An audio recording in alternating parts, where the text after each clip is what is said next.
Moment of truth if we're gonna get through this or not.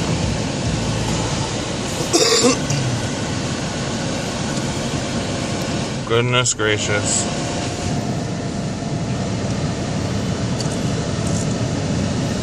For those of you who can't tell, that snowbank, clear the wipers for me, is pretty high.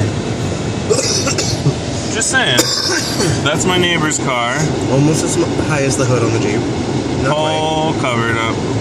Trying to focus it, it's not working. So here we go.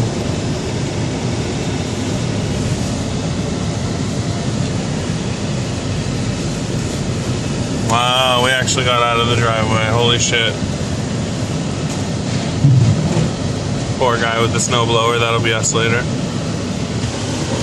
We're going to get gas for the snowblower. And Aaron wants hot chocolate. The things you do in this world for hot chocolate.